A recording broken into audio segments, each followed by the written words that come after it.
बातों बातों में कार्यक्रम में हमारे दर्शकों का स्वागत है। आज हम आपका परिचय एक ऐसी अनूठी शख्सियत से कराएंगे जो कवि भी हैं, वैज्ञानिक भी हैं। वो देश के सबसे ऊंचे ओहदे पर सुशोभित हो चुके हैं और बचपन में वो अखबार बांटकर अपनी पढ़ाई के लिए कई बार खर्च भी जुटा चुके हैं। उनकी धाक और लोकप्रियता जितनी छोटे छोटे बच्चों में है, उतनी ही दुनिया के सबसे बड़े वैज्ञानिकों में भी है। जी हाँ, आप ठीक ही समझे, वो शख्सियत हैं देश के पूर्व राष्ट्रपति doctor APJ Abul Kalam. Doctor Kalam, welcome to the show. It's been some 3 months since you demoted the highest office in the country. It was a very formal framework for somebody who's a poet, who's a scientist, who's a thinker. Are you feeling lighter? Well, Bernalji, is something like this. In Rashtrapati Bhavan, one has to create a pathway for oneself. That's right. You have to create a pathway for oneself. And throughout in the 5 years period, my thoughts and action were what I felt is right and good for my country. There were no constraints at all. I want to confirm to you, because after all my profession was thinking. Right. If you remove thinking, then I don't have a profession. Right. So for that thinking, nobody can stop you anywhere in the world, particularly Rashtrapati Bhavan. I created my own way. That's right. You left a very distinct stamp on Rashtrapati Bhavan. You cut through red tape. You met the commonest people of the country. You met children. You met school children. You held teleconferences with school students, college students, even students abroad. What are you doing currently? Well, when I was doing in Rashtrapati in 5 years, I had two set of actions. That's right. One is management administrative action. Another is science technological requirements. I have both teams working. And in the first one, that is very important, large number of demands will come from the people and young people, and then Rashtrapati Bhavan has to take many decisions day to day. That's right. For that I had what is called morning meeting. Every day there will be a morning meeting. In that all the people who have to take decisions, they assemble here, about 10 people, and they present the problems. And then we take, including the finance member will be there. यानी आपने पहली बार राष्ट्रपति भवन में जितने लोग फैसला लेते थे रोजमर्रा के काम की, उनको एक साथ बुला के उनके साथ रोज आपकी मीटिंग होती थी. You had daily meetings with all these people, but then you also had to handle a lot of formalities, visiting dignitaries, inaugurating sessions, important seminars and so on. How did you balance these? You see, that's why I said I don't mix management, technology and presidential duties, all the three distinct. So in view of my morning meeting, many of the important decisions, the morning meeting I take decisions. Then on technology side, I have to interact with the technological group in the country or abroad. Then I had technology interface group. So both that normally work in the nights. Nights, and we can have a virtual meeting. Virtual meeting means wherever the people are there, I can contact, because I had the connectivity. We had a studio.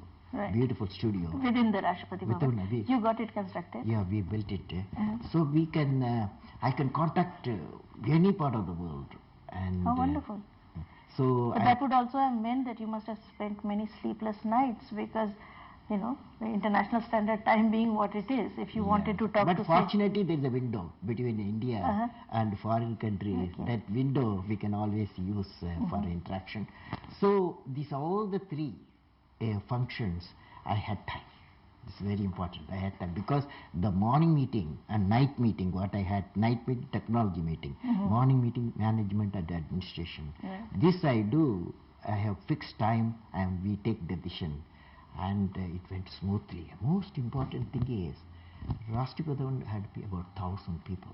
It's a huge staff. 1,000 people. I think you But have upwards of 200 malis, for example. No, it is all mixed. They Is also it? perform. They also, Malis also perform beautiful gardens because of them. See, what is happening is, the people, whether they are the top official or scientist, or even the garden who work on the garden, everybody knows what I look for, what is the mission. So I made the mission of my 5 years period for everybody, what is clear to them. And also I meet all the people at least all together, at least 5 times in a year. All the people, So with they the all- families. With So family. they all felt they had a direct line to the big man. Because all the big functions, I will specifically meet all of them. The family, they come with families, see the garden, enjoy it. So I am part of that. Right. So obviously, it was like one big happy family. Do they still come and visit you here? Oh, large number. You have visitors more than large number of people come to That's me, right. and it is continuing. What is your day like now? Now I have 3 distinct missions in my life now. One is I am continuing India 20, India transforming into a developed nation. I am working with that program, and wherever anything economic development and value system is there, I will be there. Mostly I visit rural areas now, because the India 2020, there are 2 important components. One is providing urban amenities to the rural area. Right. The another is a Lead India movement.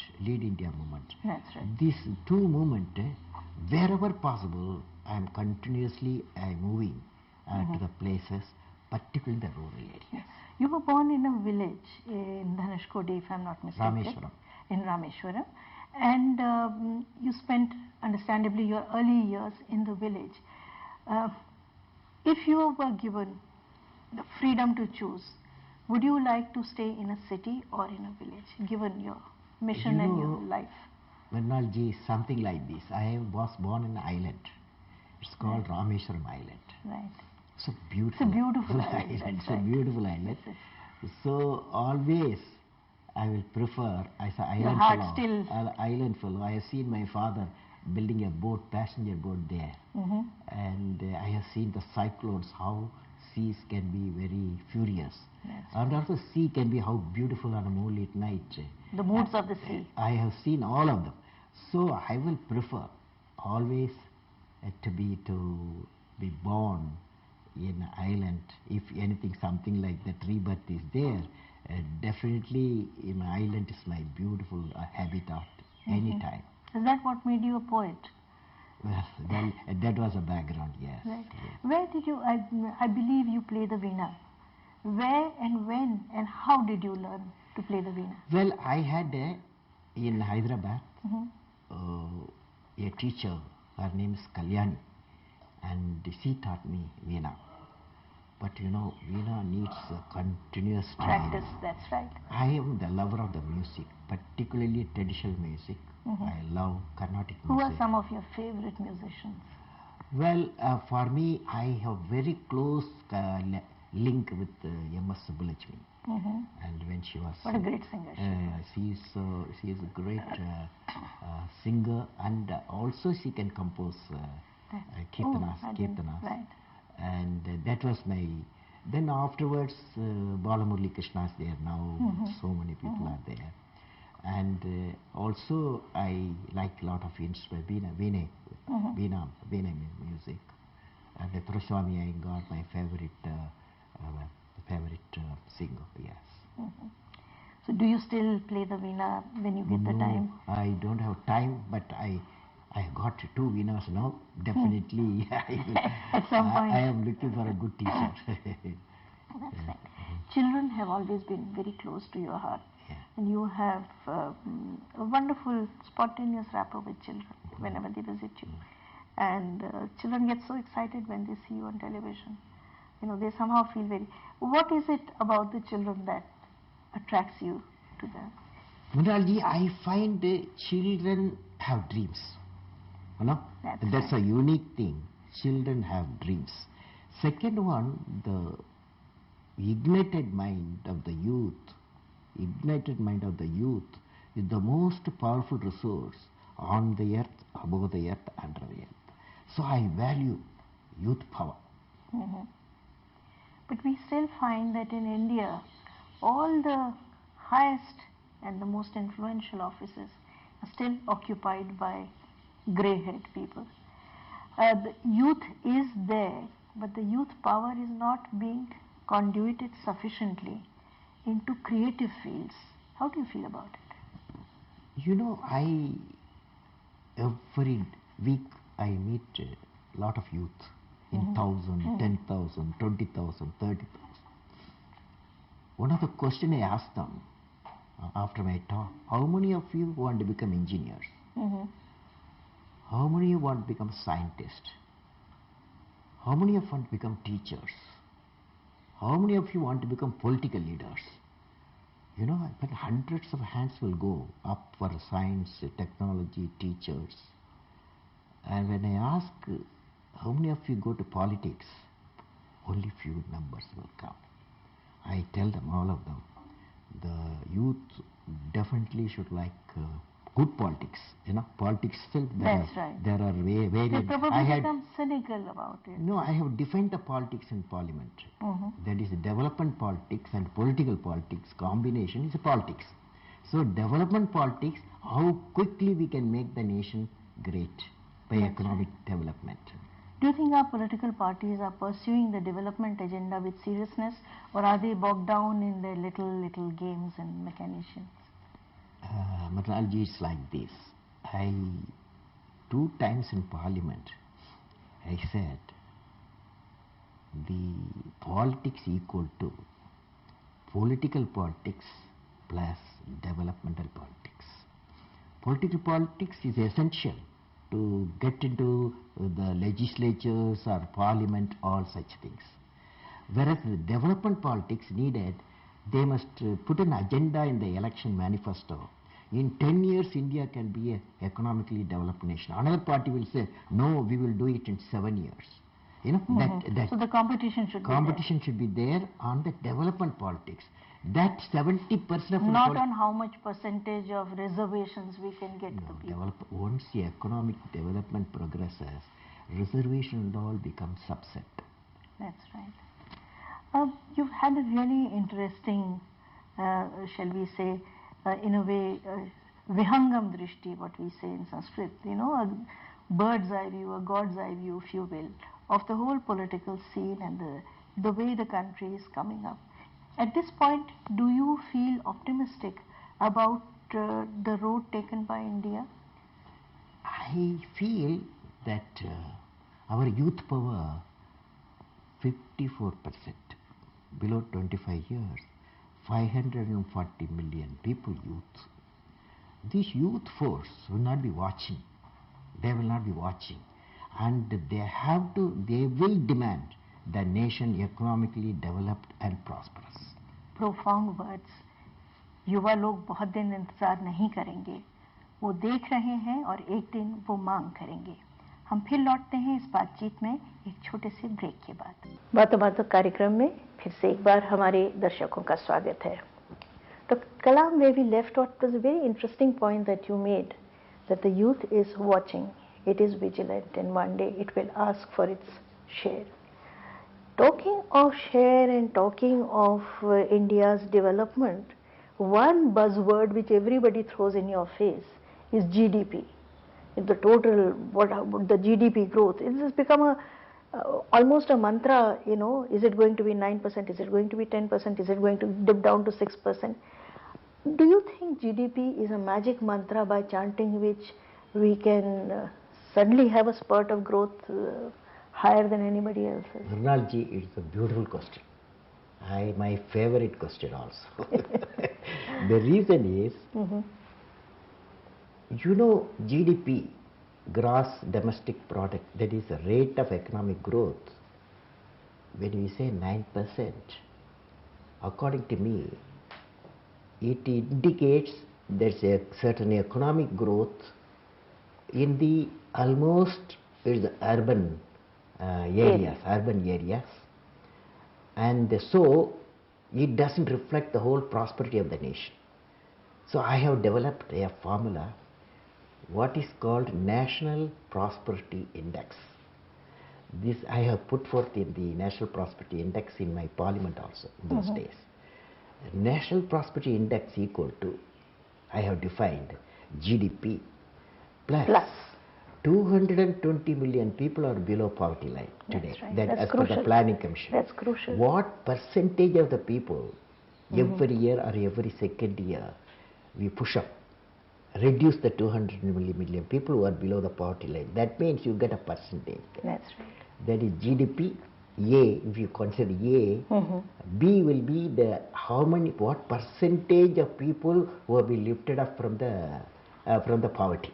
That's right. From 220 million Dr. people. Kalam, there has been a rather disturbing statement from the World Health Organization, the WHO's report, which says that sometimes when these borderline families are just rising above the poverty line, suddenly somebody in the family falls sick. And since the state-run healthcare system is not able to service the poor, particularly the rural poor, as you said, they have to spend an inordinate amount of money and then they sink back again.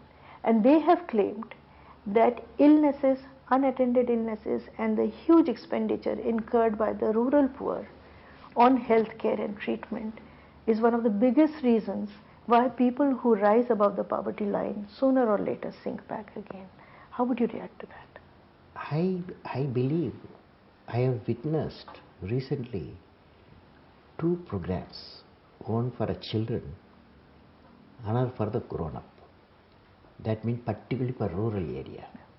The medical insurance system.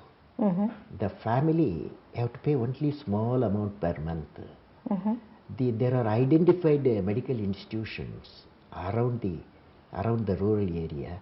They will attend even the difficult disease pattern. And also children have been insured for just a few rupees till they grow up to the age 20. So these both systems have come in. So answer to your question, that we have to introduce medical insurance with a cost-effective way. So then you are also saying, in effect, that we have a public-private partnership. Yes. Government subsidizes healthcare for the poor by subsidizing their premium. Am I right? I believe if they take the medical insurance system, the cost of medical expenditure for the state will be very much reduced. That's right. So that's why today there's a movement how families in the rural area can be medically insured. So I discussed methodology 2 things. A, GDP for NPI, National Prosperity Index. B is how much 220 million people can be lifted up. The plus C, nobody talks about it. Okay? What is the C? C is how many families are following in the joint family system. Okay, I believe the joint family system, wherever the joint family system, children will be enlightened citizens, good citizens. So you're supportive of the joint family system? I believe. Because it gives support to the weakest in the family, which is women and children, obviously. Yeah, exactly. And also, a nuclear family, any problem, it becomes a tragedy because nobody is there to give them solution. But in a joint family, they share the problems. I belong to a joint family. So it looks to me, so the question is, how do you measure? When I was talking to Stanford University about the National Prosperity Index, they got me there. How do you measure how many families are practicing in India the joint family system? So I told them, if there are billion people, each house about 5, husband, that is parents, and 2 children or 3 children, then it average 5. That means 200 million people, there will be houses, 200 million houses.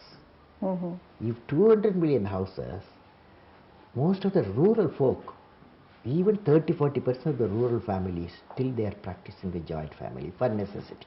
Right. So if you go on adding, the C also will get a percentage. Okay? So National Prosperity Index equal to, that is GDP plus how much percentage of poverty we are removing, plus how many families are joint family system, because we get good citizens. That's right. Dr. Kalam, one sad thing is happening though in the rural areas. There's a tremendous migration, the urge to migrate to the cities, not because people want to, but because poverty and joblessness is pushing them. We see the results happening in Maharashtra. You know, it's so sad to see these nuclear families, single men or just husband and wife, being thrown out with their children and returning to their roots where they know, you know, they have no means of income. How do you, if this kind of an attitude develops, how do we knit together things? See, that's why the rural population, we have 70% now. That is 600,000 villages, 70, that is 700 million people, they live in the rural area. That's right. So what we have promoted as a part of India 2020, a system called PURA, that is providing urban amenities in the rural area. The idea is you link 20-30 villages, give them physical connectivity, road and transport. Then you give the electronic connectivity, telemedicine, teleeducation, all such things. Then also then you give the knowledge connectivity. That means suppose a fisherman village, you tell them how to value addition, how to do the value addition, how to keep the fish by using the chilling chambers, chilling chambers. That's right. So all this know-how you give, then he gets empowered. So I felt if we give the physical connectivity, if we give the electronic connectivity, if we give the knowledge connectivity, then the whole village complex will get economic connectivity. This is happening. I have seen in 5 regions, this PURA has come up in the private systems. And it's working. Which are these areas? One is in Tamil Nadu. It's called near Tanjore, Vallam. The another is in Hyderabad. Another is in Andhra Pradesh. That is Bhimapuram. There is Bairaju Foundation is there. And the third is in Nasik. And the fourth is in Maharashtra and Madhya Pradesh. Madhya Pradesh, okay. Dr. Kalam, when you look at the map of India and you see how states are developing, you now see a distressing divide between the north and the south. The north somehow seems to be so much slower. You know, the southern states are bouncing and they have similar problems also, but somehow they have overcome those problems. How do you think the north can gird up itself and try and close the divide? I believe, for example, after the IT, the knowledge products come, some of the northern states progressing very well. I was in Bihar recently. You were. And I had discussed with the political and various groups. I found that they have got a very good virgin soil and also a lot of water and good hard-working farmers. I saw in Palikanj, a village, when I visited, normally they were producing 2 to 3 tons per hectare. Now they have produced 6 tons per hectare. So it looks it's to silent be, if you give the know-how, it comes up very well. With IT and biotechnology and small-scale industries coming in, the gaining capacity increasing, and PURA throughout the country, 7,000 PURAs we need total. If it's put in action, definitely these differences will not be there. And what about the rest of Bihar is one example, which is now making a supreme effort. What about the other states, say for example Uttar Pradesh or Rajasthan, Madhya Pradesh? Where do you see their areas of growth which they can capitalize and I have addressed Madhya Pradesh Legislative Assembly. I have given 7 years plan how the whole state can be developed, in the below poverty line can be decreased, and then also the per capita income, how it's increased. Fortunately, I found a lot of activities going on in these states now. Even UP, a lot of work is going on. Particularly the IT area, some of the cities doing very well. So you seem to be traveling non-stop. IT and tourism. Tourism also doing very well. And I saw in UP, they are having a village, sector of village, they cultivate jatropha. I call it a jatropha village because they don't use kerosene. They don't use anything except jatropha oil. The tractor to house lights, they are using that. So a lot of progress happening. So you keep traveling to different places, you keep meeting people. I also understand that with the Nalanda University, the up-and-coming Nalanda University, yeah, I am a visitor. You're the first visitor. What is your concept of that particular university? See, I believe this Nalanda University is about our past. That's right. Is a big cultural history of India. That's Nalanda right. University. You know, nearly 1,000 years back, from 90 countries, they were doing research in theology and religion. Theology, they were doing the research.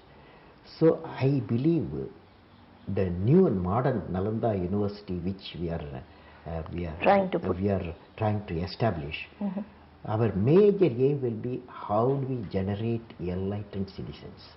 If students join there, when they come out of the university, they will have three qualities. One is the education with value system. Second thing is they will be graduated from a religion to a spirituality. Third thing, they will know how to remove the poverty.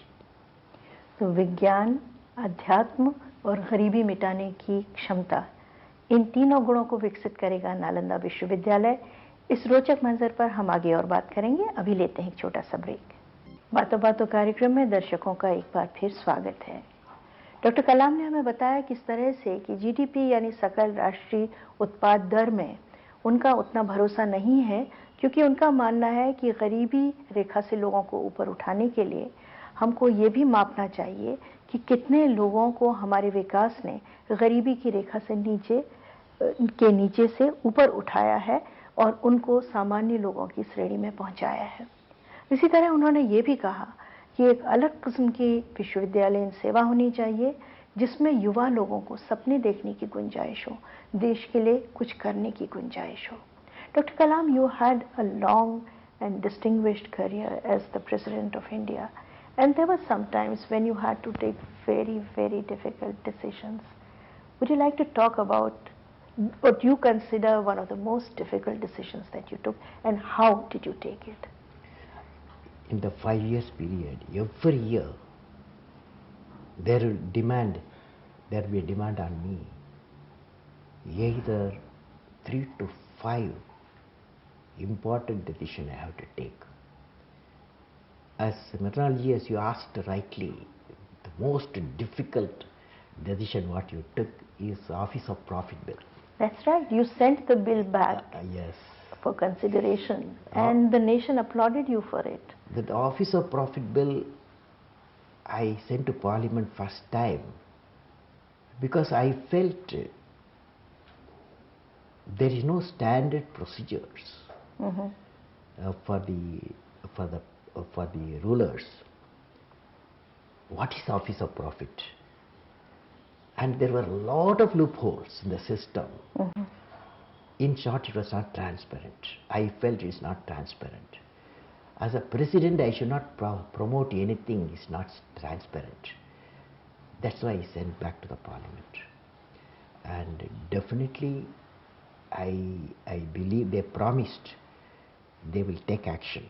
They formed a task team to go through. I hope they will bring out standard procedures, so that transparency to define exactly what are the offices. Yes, it will bring the transparency to the Parliament. That's right. There was another difficult decision. This was regarding the death sentence to Abdul, And you stood up straight and you said you are against the death sentence. Would you explain to us your philosophy, why you are against? Because I think people misconstrue these things, but the fact is that it is a very important statement, and you must have made it after a lot of thought. Actually, both are two different things. That's right. So it does not. I did not say that. It is a wrong statement. That is connecting both. That's right. For example, as soon as I took over as a president, within 6 months' time, I said the capital punishment should be abolished. Needs review by Parliament, because the reason is, when I went through all the cases, the capital punishment to most of the people, they come to the lower strata. That's right. Why? I was asking myself, that means these people have been utilized for committing the crimes in the lower strata. That's number one. That means we have to ensure the right type of people. We need the capital punishment, whether it is essential at all. Second thing is, there are many nations, they have withdrawn the capital punishment. That's why I said that time has come that for the review by the Parliament capital punishment. Regarding the Afzal case, that's a very recent one. That was recent one. That file has not come to me. Unless the government sends a file, right. I cannot take any decision. Okay. So all those speculations in the newspapers connecting those two were... No, it's wrong. They were fully wrong. Yes. I'm glad you put the record straight on that one. What are your thoughts on the nuclear deal? Do you think it is going to get India a very, very major power system, a parallel power system by which we can, build our nation? And how do you look at the nuclear deal, basically, as a scientist? I know the nuclear scientists. I have worked with them. That's right. Yeah. And I have two distinct views on that. Number one, all our nuclear power plants, which generates electricity, they are based uranium fuel nuclear power plants. Uranium, we don't have sufficient resource at the moment, whereas we have a large quantity of thorium reserve.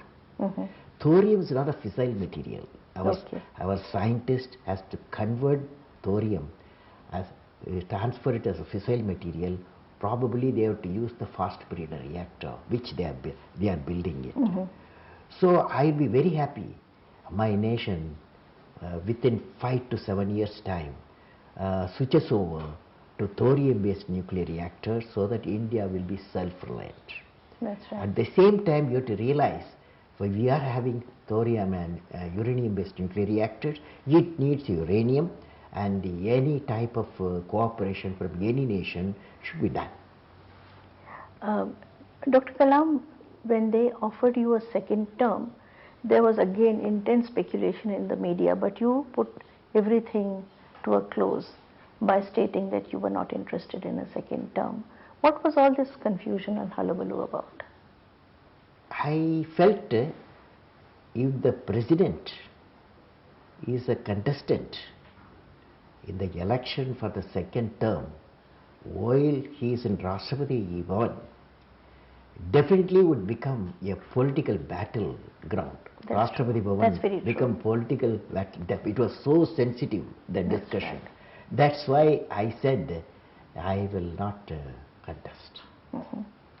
To come to a very personal question, Dr. Kalam, people have often speculated, a man as imaginative, as highly evolved as you, why did you choose to remain single? Oh, that's a fantastic question. It's like this. I come from a joint family system. Number of brothers, number of sisters, and they have their families. One fellow becoming a brahmachari, it does not matter. So you can consider yourself a kind of a family special, a special family member. Yes. Are you close to your family members? Do they come and visit you? And did they come and visit you in the Rashtrapati Bhavan? What was their reaction when they visited you? Oh, Rashtrapati Bhavan, quite often they were. Whenever there are 65 members. How wonderful. 65 members, they come and stayed with me.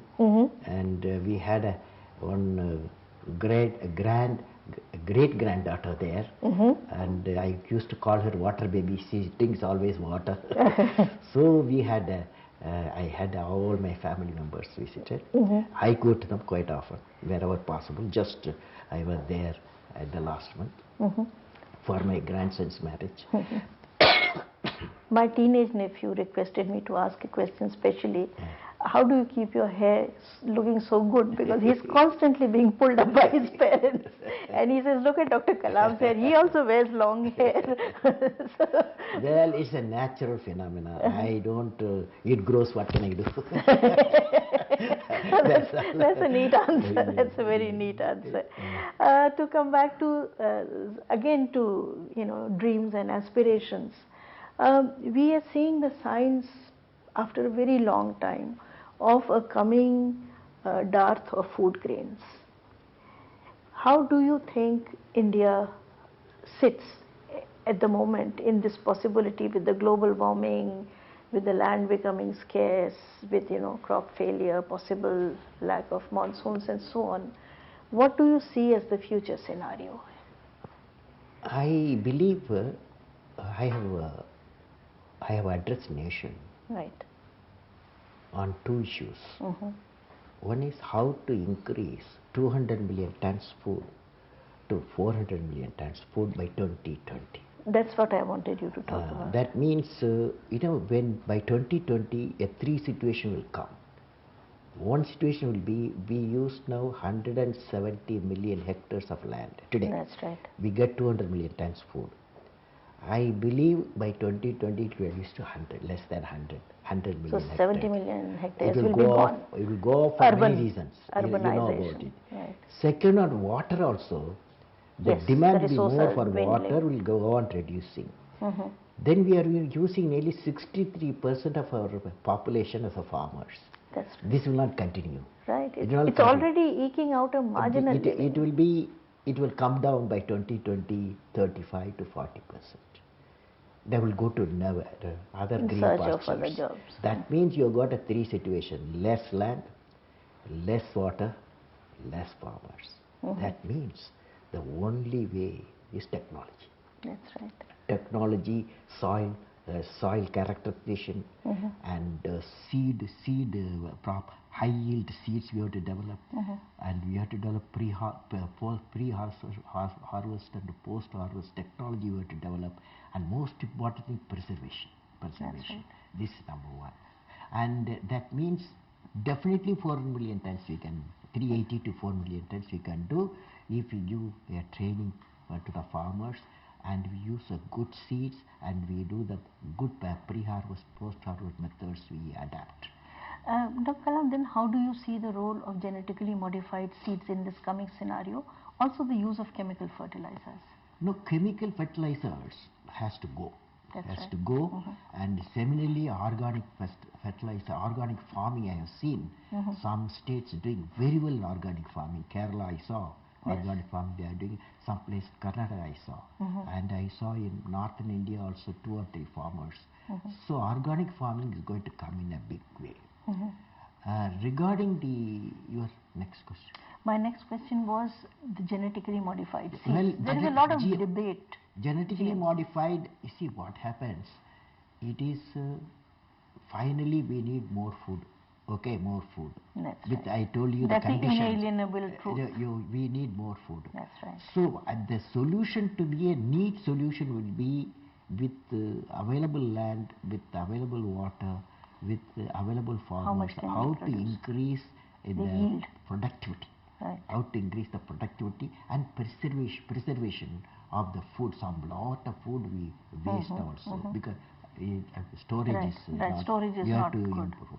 Regarding GM seeds, a lot of research has to take place so that We should continue the research. It is going to give some benefits also, but we have to prove it before doing that. So we can't just market them, but we have to indulge in more research. Okay.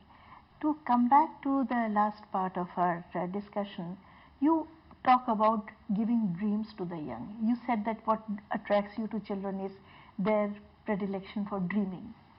What do you think are the dreams of the youth? You interact so much with them, and what should they also dream about?